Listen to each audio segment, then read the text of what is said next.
How y'all doing once again? Facebook and YouTube. Brother G, about to holler at y'all again with something that's in my spirit that I just like to share. And it's pertaining to how the spirit of love overtook me 29 years ago, and I haven't been the same since. I mean, some of y'all might think that's kind of odd or weird. It's kind of odd to me too, because I don't even think I ever mentioned this to anybody before. But I know back in 1993 is when this happened. It was in between the births of my two first sons. My oldest son was already a baby, Garland. He goes by Drizzy now. And his brother was due to be born in a few months. So I was over elated with joy when my first son came, because when I was in my mid-20s, I used to pray to God to bless me with a son before I got 30 years old. So the Lord went above and beyond what I asked him. So my second son was born, I was 29 years old. So anyway, before he was born, a few months before he was born, so when this thing happened to me, this was 1993, and I was walking on the east side of Gary, downtown.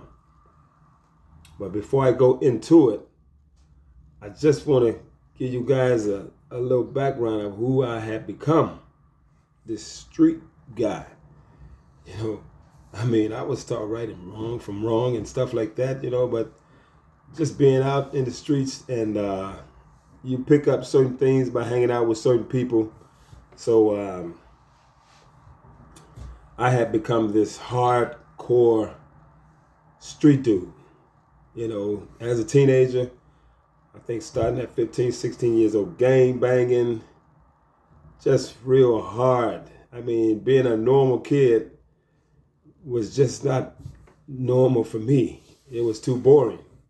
But I could still remember how I thought back then. Going to school, you get out of school, you go home, maybe get a snack. You go up to the basketball court, play some ball till the sun start getting like it's finna go down. Then you go home, you probably eat supper, and then after that you watch TV until it's late, and then you go to bed and wake up for school early in the morning the next day. To me, that was boring, but that was normal. But to me, it was just boring. So when I got out of school, when I was in high school, being around the cats that I hung out with, most of them was dropouts. And so they was into getting fast money. So that's what I had to start doing. Watching them get fast money. I'm like, wow, man, I got to start doing some of that. So I had become entrenched in this, getting fast money type of way of living. It was wrong though, but you ask a 16 or 17-year-old how much they care about that. So that was the road that I had ventured down when I was a teenager. I was kind of odd. I got excitement out of doing things that I shouldn't have been doing. But it was all about hustling, trying to make some fast money. So anyway, after those teen years, I mentioned before to you guys that I ended up in prison, and it had sent me first after I left the county jail. When they gave me the time, they shipped me down to the RDC. That's the Reception Diagnostic Center. It's around there by IYC, where they had Mike Tyson at, and Indiana Boys School. All three of those institutions are in Plainfield, Indiana, right by each other. So many miles outside of Indianapolis, because when I was there, I could look out my cell window and see airplanes going toward Indianapolis Airport. So it was so many miles, 10 miles or so from Indianapolis. Could have been more, I don't know for sure. But anyway, down that way in central Indiana. And then I was there like 15 days. That's where the RDC, the Diagnostic Center, that's where they run tests and stuff with you and check out your dental work and stuff like that. They're preparing you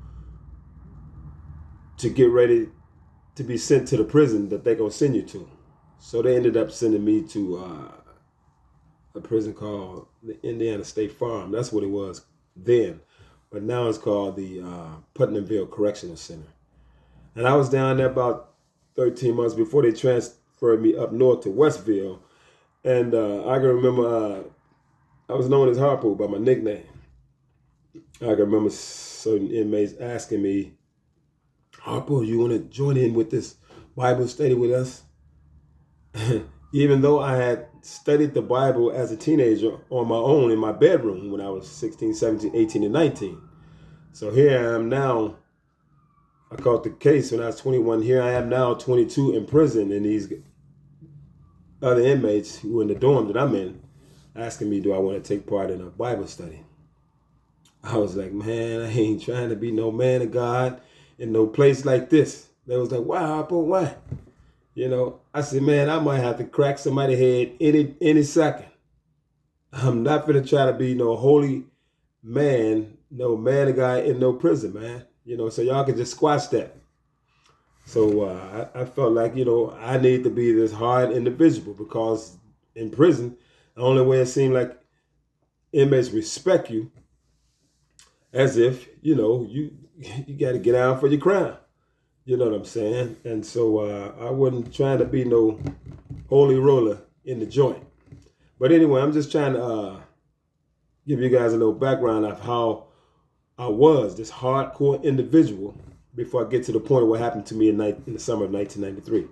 So being that hardcore individual in prison, then I left the farm, then they sent me to Westville, you know, a lot of fighting and stuff. I was young, I was hot-headed, you know, and I didn't mind scrapping at all. I just didn't.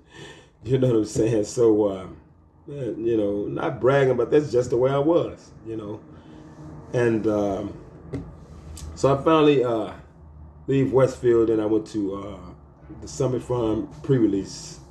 They got located out there in LaPorte, Indiana. So I think I was there like 6 months in Westfield, 6 months at the pre-release center at the Summit Farm, and then I was able to make 24-hour passes, then to 48-hour passes. Still this hardcore guy, but I'm happy I'm finna be getting out soon so I could be around my family, my loved ones that I have been missing for over 2 years, being locked up. And so I finally come home in June of 1988. Grew a beard in prison. And a mustache. I ain't had no hair on my face when I caught the case when I was 21. So I'm 24 when I got out. I got a mustache, a goatee, and people like, I ain't never seen you with a goatee. But anyway, this hardcore guy I had become, this street person, this now I'm an ex-convict. So just fast forward, I was in a relationship with a woman that at the time I really loved her. I think she loved me, but she couldn't have no kids. But I was ready to settle down with somebody during that time, and you know, she couldn't have no kids, and she didn't want any. And I asked her, I said, okay, let's adopt a newborn baby, and I'll give him my name. But she didn't want to do it. She's passed and deceased now, so God rest her soul. So during this time when I was with her, you know, I would go off by myself and I ain't got on my knees. Well, I ain't really know how to pray. I think you know, just open your heart to the Lord and tell him what's on your heart. That's what I did. And I said, Lord, you know, I don't know how you're going to do it because I'm with a woman that I love. But she can't have no kids, but I'm asking you, Lord, to bless me with a son before I get 30 years old. Why? Because I didn't want to be way older than my first child. Like a lot of my partners that I had been coming up with as teenagers, a lot of my partners, they had children when they was like 18, 19 years old. And so it seems like the way I looked around with my friends, I was like the only one that didn't have no kids. And when I was a teenager, I wasn't ready to be no daddy because, like I said, my life was really in the streets. After high school, let out at night, my life was in the streets. So I wasn't ready to be no father when I was a teenager anyway. But so now I'm out the joint. I'm 24, 25 years old, and I'm asking God to bless me with a child before I turn 30 years old. So the woman that I was with, eventually, after about 4 years, I met her when I was still on work release. Another guy who had been in the prison, he kept the same job that I was working at. So he ended up meeting her and one of her friends, and so I started corresponding with her. I think I had about like 4 more months before I came home, and her and I would talk on the phone, you know, like that. And so that's how we met. And then when I got out in June, we was together. And so it started in 1980, January of 88, I think it did. Could have been, no, it was February 1988. So I had just turned 24 in January. So I get out in June, and then to make a long story short, her and I, we lasted till about actually February of 91. Asking me how am I so good with dates. One of my uncles told me before he passed away that I get that from my dad. His brother, which is my uncle, told me that, because I could call him sometimes and just wish him a happy birthday, and he would be surprised that I knew his birthday, the year he was born and stuff. And everybody in my family, my mother and father had 12 kids. I know everybody's birthday, the year everybody was born, and I could tell certain friends of mine who I come up with, I could still remember their birthdays. So I always had a sharp memory where I could just remember stuff from way back. And so it wasn't just no specific person.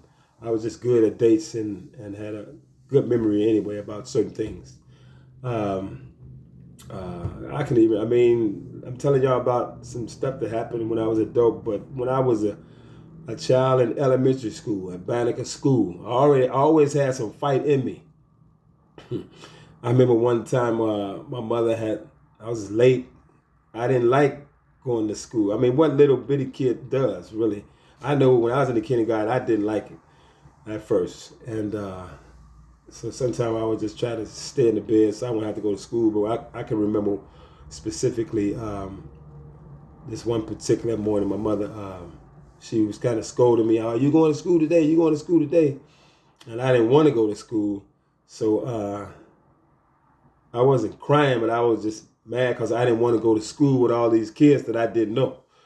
So I remember walking down the alley, this over there on the west side, around 21st, around Cleveland Street, around up in there, where that old Banneker School is still sitting. It was still sitting last time I drove past it when I was in Gary visiting. And in the back of it, it's a hill.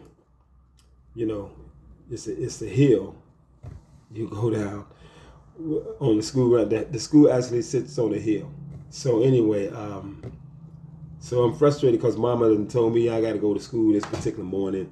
So I'm walking down this alley, and this dog come barking at me. Rah, rah, rah, rah, rah. He black on one side of his face, I can still remember, and white on the other side of his face. So this had to be 1969 or 70.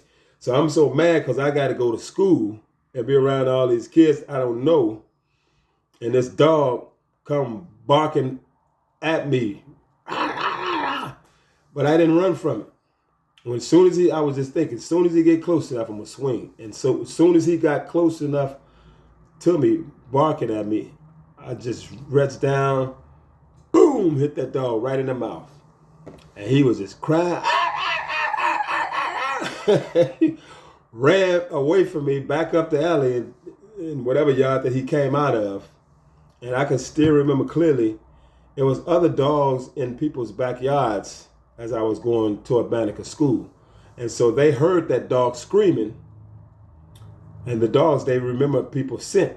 So from then on, when I walked down that alley, none of those dogs ever barked at me again. And that little dog that ran up toward me, he never came at me again like that. So I'm just saying, I always have had a little fight in me. Just in me. I wasn't no scary cat. I wasn't no bully, But fighting was just something I just naturally had. And I think when I got 16, my mother told me that I got that from her, because she said when she was young, she was really tough. But anyway, okay, now I didn't get out the joint. 24, 25 years old. I was praying to the Lord to bless me with a child before I got 30. So the woman that I had been with when I got out, our relationship ended in February 1991. And eventually I met my son Drizzy's mom in March of 1992. So we met then, and then she eventually moved with me. And so our child together, Drizzy, he was born in December of 1992. So now we're pregnant again.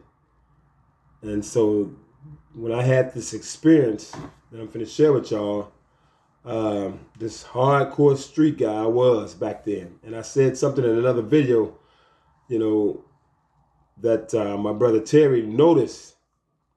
He noticed right away when I started changing. I don't think it had been a week or 2 weeks. And he said, man, you getting soft.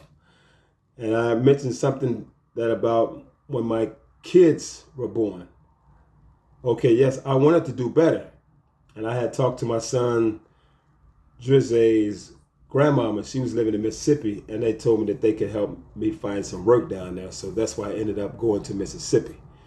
And in 1993. But before I went to Mississippi, that was in November of 93 when I went down there. So here it is, the summer of 1993. And so I had been with my brother Terry and some of his friends at his place. And I just went for a walk and I was coming back. It was a nice hot day in Gary, Indiana. I was downtown, but on the east side blocks, walking. And all of a sudden, it was like something overtook me. And it was already nice and warm outside, but I can't even really explain it. But I felt it. Something overtook my entire being, my entire body, and it was a pleasant feeling. And all of a sudden, I started having thoughts like this: wow, this is amazing. The Word of God says that He will pour out His Spirit upon all flesh. But this was 29 years ago.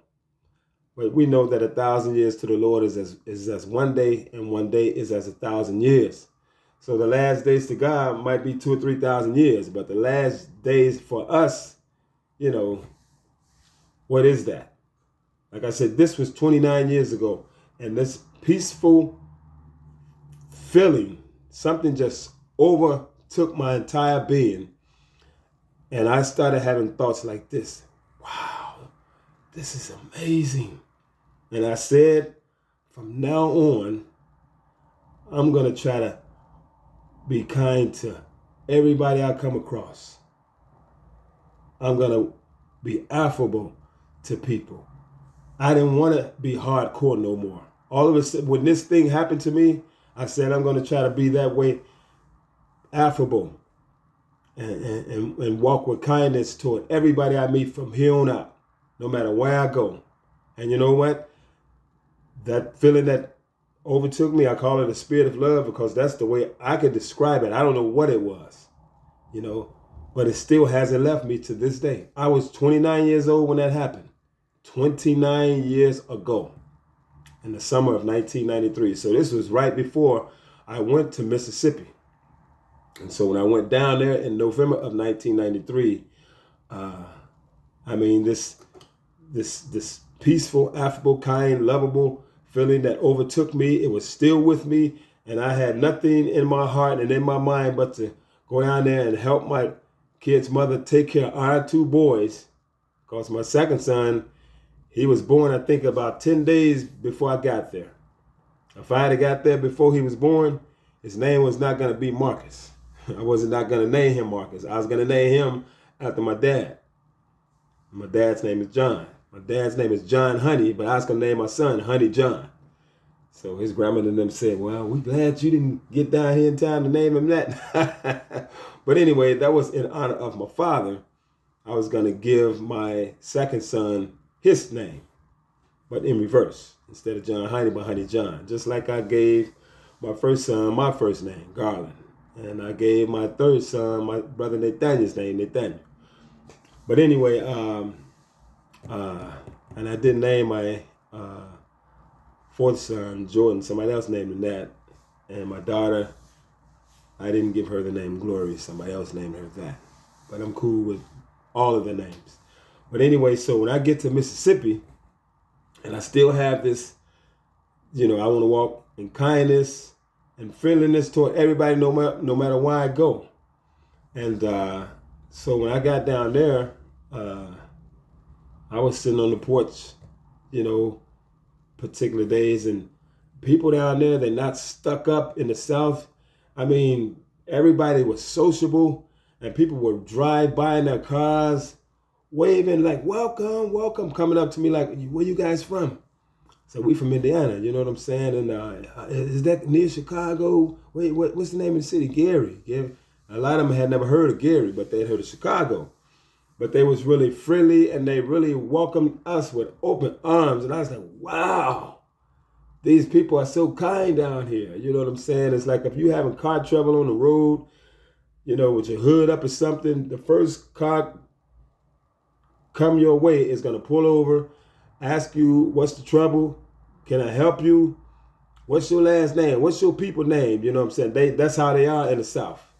Real sociable people, real friendly, real kind. So this peaceful, loving, kind feeling that overtook me in the summer of 1993 before I left Indiana. So when I got down there with it, it was like these people already had it. But I call it the spirit of love because it has never left me. And before I went to Mississippi, I mentioned in another video that my brother Terry, he noticed it right away because me and him used to hang a lot with each other, when we was in our late 20s and stuff. And he told me, you getting soft. And I mentioned that, it was because my sons was coming into the world, and that changed me to be a better person. That did. But this thing that overtook me in the summer of 1993, that had nothing to do with my children being born. I don't know what this was. I can't explain it. But I know when this peaceful, loving, whatever it was, just overtook me, and I can remember my thoughts like, wow, this is amazing. I had never felt like that before. This hardcore street guy, ex-convict, ex-gangbanger. Now, all of a sudden, I wasn't in church. That was the farthest thing from my mind. I believed in God, but I wasn't in church, But it just, whatever it was, it overtook me, and I didn't want to be that hard individual no more. I just wanted to walk in kindness and peace and love toward everybody everywhere I went. I don't think I ever mentioned this experience that I had with my brother Terry or anybody else in my family. If I would have told him, he wouldn't have understood it. But he noticed that I had changed because after I had this experience, no more than a week or two afterwards, that's when he said that to me. That's when he said, man, you getting soft. But he never knew that experience that I had. This whatever it was that overtook me. It said that we all have guardian angels looking over us and watching over us and stuff like that. I'm not saying that I would dispute that at all because God loves us like that. But whatever this was, I felt it. I felt it. It was like something just soft and warm and gentle just overtook me, my entire being. And all of a sudden in my mind, I just started having thoughts like, I'm going to try my best to be kind to people everywhere I go from here on out. That was 29 years ago, and it has never left me. Don't be misunderstood. I still have loved ones that I really adore, to the core. And as a man of God, I would do anything it took to protect my loved ones. That's going to always be a part of me also. But every day, it's not like a situation arises that I have to express how much I love my loved ones by protecting them. No, we're in different states. My love is directed toward them wherever they are, no matter how far I get away from them. I love them enough where I will always protect them if I can, if that needed to be done. But that's beside the point of what I'm trying to say. This peaceful, loving blanket, spirit of love, whatever it was, overtook me, and all of a sudden, it actually changed my way of thinking. I didn't want to be a hardcore no more. I don't want to be, you know, the person that I had become no more. It was just an amazing feeling that overtook me, and it has never left me. It has never left me. I to this day I can't explain exactly what it was, but I would say, maybe God was preparing me. Who knows?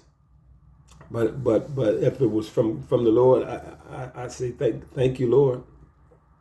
Really, thank you, Father, because if I had stayed hardcore like I was, this hardcore street person that I had become, who's to say that I would still be alive right now? I don't know.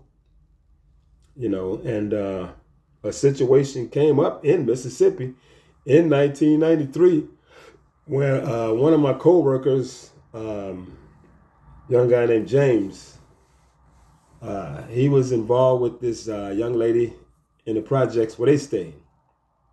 And so me and him got cool, and so we became friends because we would do things together after work. So we would play cards, and I got to meet his friends and stuff like that. They all welcomed me with open arms, and the young lady that he was going with, before she met James, she had been in a relationship with a dude who used to beat on her a lot, and he was in the county jail in Jackson, Mississippi. And so she was letting James look at the letters that he was still writing her. And, he was expecting to be back with her once he got out. And the way he was scribbling in his letters, he was trying his best to express how he felt about her. And so me and James was laughing and stuff. And I told James, my friend, I said, you gonna have something to deal with. You gonna have something on your hands. Whenever he get out of jail, you think he just gonna let you and her live happily ever after? He said, why you say that? How you know? I said, he can't express what he want to say in words. And I said, a type of person like that, you do not want to piss him off, man. So maybe a month and a half, or a couple months later, dude got out. And so I don't really want to get off into the scenario of that incident, but I mean, why not? But anyway, this peaceful, loving feeling had overtaken me in Indiana when I was walking on the east side of Gary. Now I'm in Mississippi, and my manager, the general manager of Denny's restaurant where I was working at, before I go there, I mean, even the coworkers was so nice to me and stuff. And I used to bring my lunch to work, and they would laugh at me. My Mississippi coworkers would laugh at me. They said, "Man, you work at a restaurant. What you bringing the lunch to work for?" I said, "Nobody told me that we can eat the food for free." They said, "Yeah, man, you ain't got to waste your food at home. Just tell the cook what you want when it's your break, or when it's your lunch hour." I said, "Okay, cool." So ate for free down there every meal. I had never worked in a restaurant before, so I didn't know that's how it went, But anyway, so the general manager, James was his name. His name was James, and my friend's name was James. So he came in at 6 in the morning, and me and James was getting off at 7 in the morning because we worked the graveyard shift. So he asked both of us, he said, "Can one of you guys stay over an extra hour? Because somebody on the first shift didn't show up." I said, "Well, I'm sorry, boss, I can't do it because my two boys, it's like clockwork. Every time I get home in the morning, they're already awake, waiting on me to change their Pampers and give them some warm milk." So I said, "I'm sorry, I ain't going to be able to do it." So James volunteered, my friend James, he said, "Okay, boss, I'll do it." And then James, my friend, the one who was going with Ann in the projects, he said, "Garland, won't you stop by my crib and tell Ann that I'll be home in an extra hour because the boss want me to still work. I said, I'll do that. So when I left, I went to the projects. I would have to get to the projects before I got to our house on the other side of the projects. So I went through the projects in Mississippi, Jackson, Mississippi, and I went to their door. And it's like 7:15 in the morning, early in the morning. But it's a guy standing outside their door, and the door is cracked. So he looked at me, I looked at him, and I tapped on the door. I said, "And it's Garland." The boss man asked James, could he stay over one extra hour because somebody on the first shift didn't show up. And James wanted me to tell you that after his hour is done, that he'll be home ASAP. She said, "Okay, thanks, Garland." So as I'm walking away, dude, look at me, I go into the crib. But some told me that was the dude that she had been going with before she met my friend James. And that was him. So the next day, we go to work, me and James coming home from work. And his girlfriend is in the parking lot walking around in the circles early in the morning. So he's saying to me, "Man, that's Ann, man. What's she doing out this early in the morning?" I said, "Man, this ain't right, because we never saw her do that before." And so when we get all the way up to her, she's trying to turn her face so we can't see. But James, he's walking around her. "Baby, what's wrong?" She's got her head down. "Baby, what's wrong? What's wrong?" And he held her by the face, and both her eyes were bloodshot red. And she was a light-skinned girl, young lady, and you could see what handprints had been around her neck. That guy choked her, you know what I'm saying? Her eyes turned bloodshot red. And she said, "Cornell did this to me." And we was like, "Oh, man." And the thought came to my mind when I had told James earlier, "Man, when this dude get out of jail, you're going to have to deal with this dude." And now this is the first results of it. And, we eventually saw him later on that morning after we took Ann to somebody else's house that lived in the projects. And then me and James went back to their place. And we was talking, sitting in the living room with the door open. And the dude came up with a baseball bat. So my friend James, he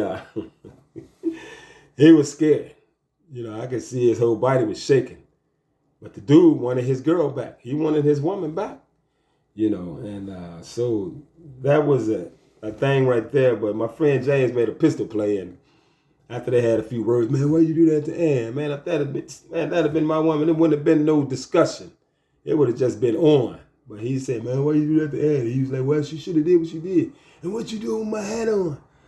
And then James, my friend, he was scared, so he made a pistol play, act like he had a pistol, and reached behind his back, and dude took off running, and James, come here, hollering at him, "Come here." So the dude run out of the projects, and it's a house across the street, but we had run, I'm jogging behind James as he chasing the dude, but we had run at least 2 blocks. And he ran and knocked on somebody's door with the bat. "Open the door, Mike. He made a pistol play. So James tell me, my friend James tells me, "Give me a minute, I'm finna go check on Ed," because we had ran back over toward that way where we had took his girlfriend. So I said, okay. So he go back in that crib where she was at, and so I'm standing outside on the sidewalk by myself. It's about like 7:45 in the morning or so. And so the guy who had the bat, he came out of that house that was across the street from the projects with the bat in one hand and a .45 in the other. And he walked across the street and looked at me dead in my eyes.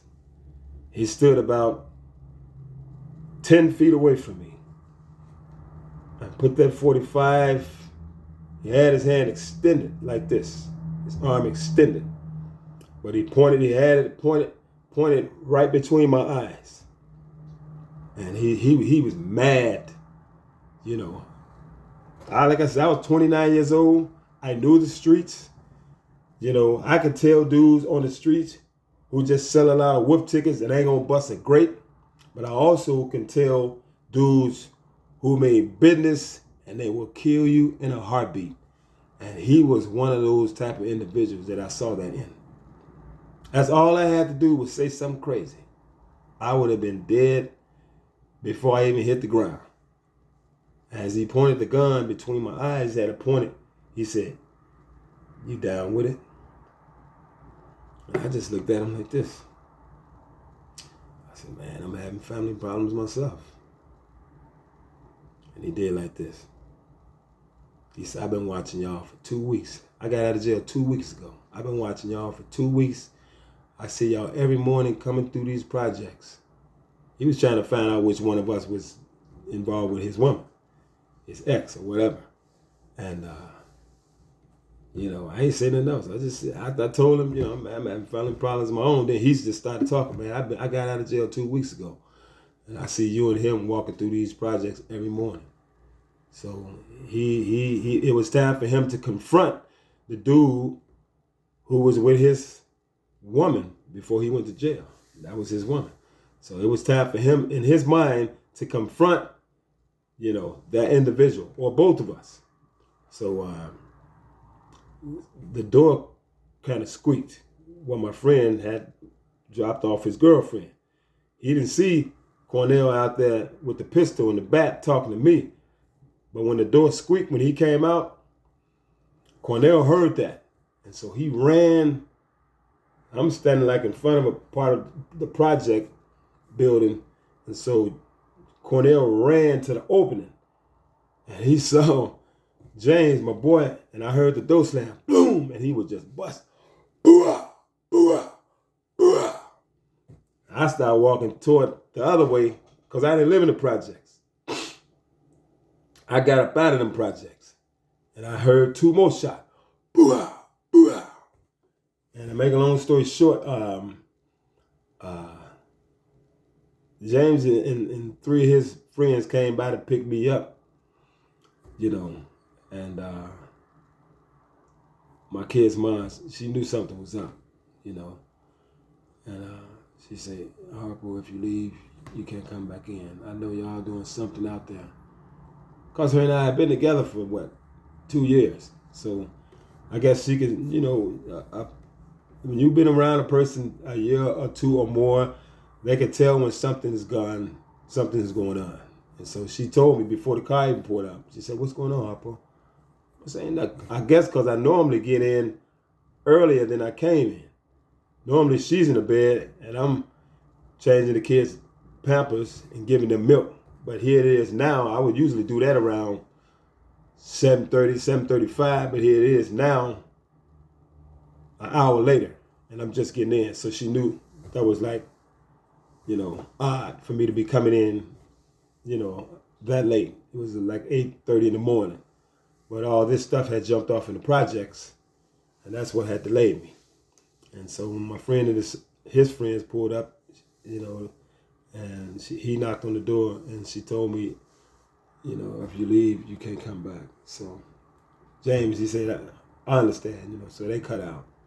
And then come to find out, the police had got there, and they chased the guy. They found the gun, and those shots that I heard, he was shooting through the windows of that first floor project apartment, townhouse, whatever it was, project, first floor crib. And one of the bullets missed a toddler about this much. She was standing by a big tall speaker, and the bullet missed her head and went into a speaker about that much. It missed her by an inch and a half. And then the dude who was the man of the house, I used to be over there playing spades with them, bid whist and all that. His girlfriend, who was living there with him, she got shot through the thigh. The bullet went in and came out the other side.